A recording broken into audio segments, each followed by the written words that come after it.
Alô galera goiana, alô galera esmeraldina, aquele abraço, sejam bem-vindos ao Futebol 62, o jornalismo esportivo do século XXI.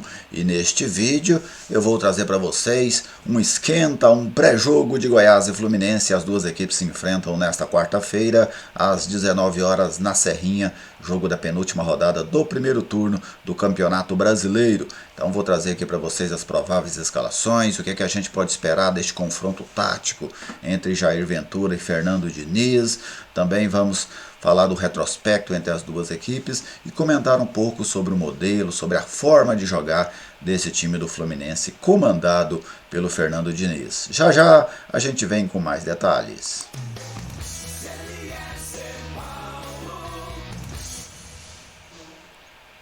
Olha eu aqui no Futebol 62, que alegria contar com a sua audiência aqui no canal. Seja bem-vindo, que satisfação tê-lo por aqui. Já deixa aquele like da confiança. Se você ainda não é inscrito no canal, eu te convido a se inscrever. Comente as nossas publicações, se sentir vontade também compartilhe. Dessa forma você ajuda a fortalecer o nosso trabalho, ajuda a fortalecer este canal, que é totalmente dedicado ao futebol goiano. Quem está conosco nesta missão de fortalecer a mídia independente e também fortalecer o Futebol 62 é o Bazar do Professor Alcides, a maior loja de departamentos de Goiás e agora também presente em cidades do interior da Bahia. No Bazar do Professor Alcides você encontra uma completa linha de material escolar, de material esportivo, roupas, calçados, tudo isso com produtos de excelente qualidade e ótimos preços. Bazar do Professor Alcides, um nome de confiança em Goiás. Bazar do Professor Alcides, parceiro do Futebol 62.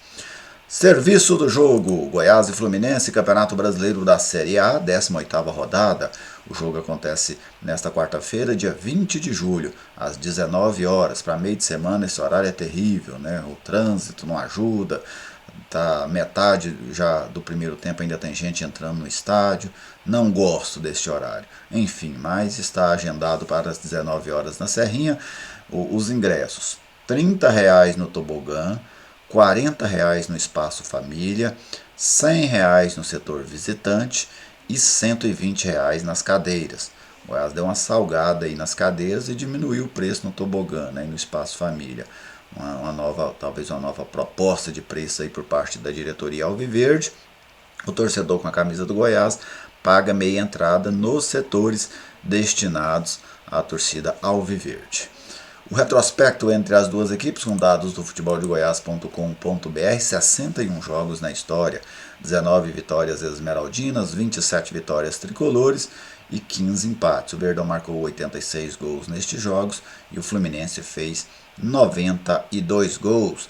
Para hoje a arbitragem vem do Paraná, Paulo Roberto Alves Júnior. Ei, Paulo, nós dois não damos muita sorte nos nossos encontros, né? Eu acho o Paulo um juiz superestimado, sabe? Apita muito a Série A, para mim está à frente, assim, na preferência da CBF, né? Ele aparece à frente de vários árbitros que para mim tem mais potencial que o Paulo Roberto.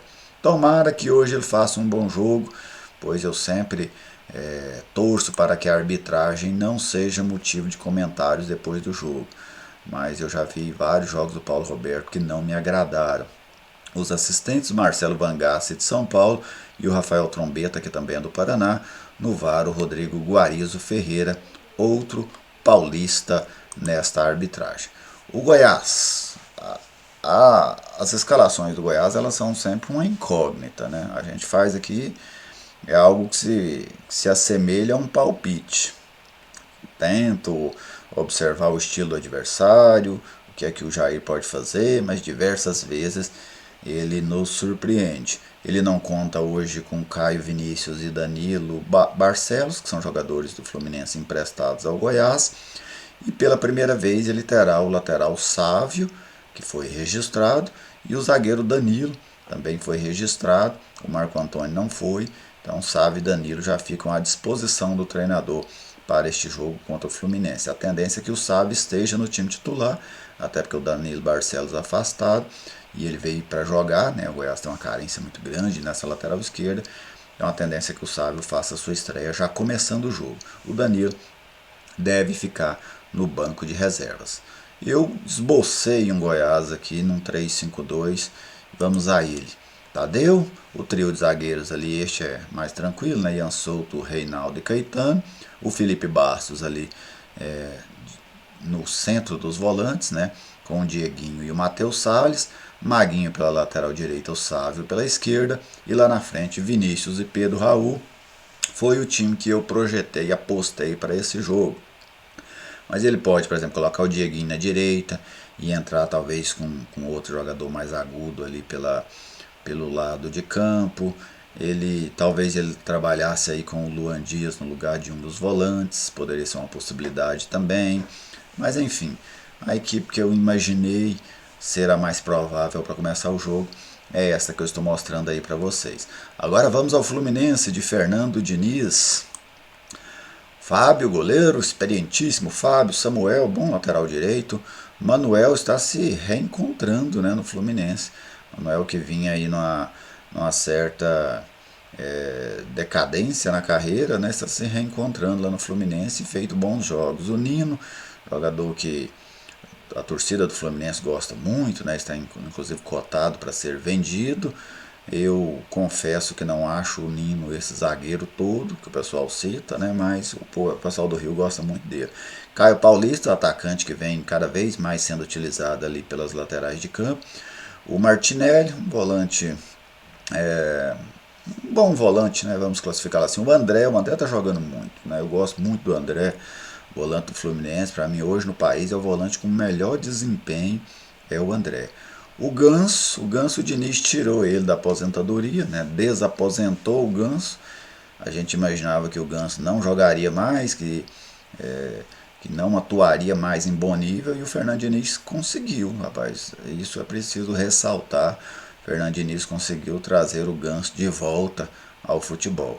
Matheus Martins, garoto da base, né? Ousado, corajoso, um bom moleque. O Cano dispensa apresentações, artilheiro do Campeonato Brasileiro, um finalizador nato, e o Arias, que é outro jogador também de ótimo desempenho neste ano no Fluminense. O Arias hoje, se a gente fizer aí um apanhado, ele é o estrangeiro de melhor desempenho atuando no país neste momento. Esse é o Fluminense no 4-2-3-1 do técnico Fernando Diniz.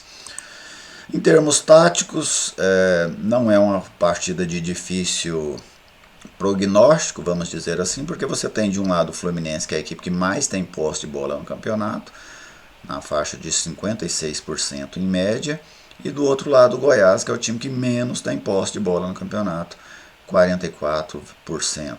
Então é um jogo, é um desenho já pré-definido, né? O Fluminense com a posse de bola, o Goiás marcando ali baixo, provavelmente num bloco baixo, tentando dificultar essas infiltrações do Fluminense. O Fernando Diniz é um treinador que tem a característica de usar muito o corredor central. São poucos treinadores no Brasil que usam o corredor central de maneira mais qualificada, vamos dizer assim. Mas o Fluminense, o Fernando Diniz é um destes treinadores. Renato Gaúcho, que não está trabalhando agora também, é outro treinador que usa muito o corredor central. Então, eu imagino que o Jair Ventura vá tentar bloquear o Fluminense por este corredor central. A questão é que o Fluminense também tem boas chegadas pelos lados, com o Caio, né, muito ofensivo, defensivamente tem muitas dificuldades, mas no ataque ele é perigoso. Samuel sempre um lateral forte, com chegada pelos lados. Me lembro dele no Sport, sendo uma das válvulas de escape do Sport, onde inclusive ele trabalhou, né, com o Jair Ventura. Então, o Fluminense tem força pelo centro, mas também tem força pelos lados. Se a gente pôr na ponta do papel, o time do Fluminense não é um timaço, em termos de nome. Mas o Fernando Diniz faz com que essa equipe coletivamente renda muito. Hoje o Fluminense pratica um futebol no nível dos maiores clubes do país. O Fluminense não começou a temporada cotado, mas hoje está em quinto lugar na tabela de classificação, está nas quartas de final da Copa do Brasil. Então é uma equipe que cresceu muito na mão do Fernando Diniz. Essa é a importância do trabalho de um treinador. É o treinador que consegue pegar um elenco, que às vezes nem é um elenco de ponta. Eu tenho o Fluminense como um elenco ali entre os 10 do país. Mas o rendimento dele hoje é entre os 3, pelo menos entre os 3. Entre as 3 equipes de maior rendimento dentro do futebol brasileiro. E isso graças a um bom trabalho coletivo. Um treinador que conseguiu recuperar alguns jogadores, Manuel, Ganso, dois que eu citei aqui. Fez o Arias jogar muito mais do que vinha jogando anteriormente, então isso deu um corpo muito grande ao Fluminense. E a forma do Fluminense jogar, né? O Fluminense é um time que joga por aproximação, os jogadores estão sempre muito próximos, o Fluminense sempre tem um bloco muito grande na região em que a bola está. Em alguns momentos o torcedor que for assistir o jogo, especialmente você Esmeraldino, observe, o Fluminense em alguns momentos ele tem 6, 7 jogadores bem perto da bola. E aquele bloco, né, ele vai conduzindo pelo campo, ele vai andando pelo campo. Então ele te dá a oportunidade de sempre ter superioridade numérica no setor da bola. E aí você tem uma facilidade maior, até pela qualidade de alguns jogadores do Fluminense, de manter a posse de bola. Como você tem maioria na região da bola, você trabalha com toques curtos e você vai criando essa maioria, tentando quebrar as linhas de marcação adversária. Então, taticamente, deve ser um jogo bem interessante essa luta do Fernando Diniz para furar a retranca do Jair Ventura.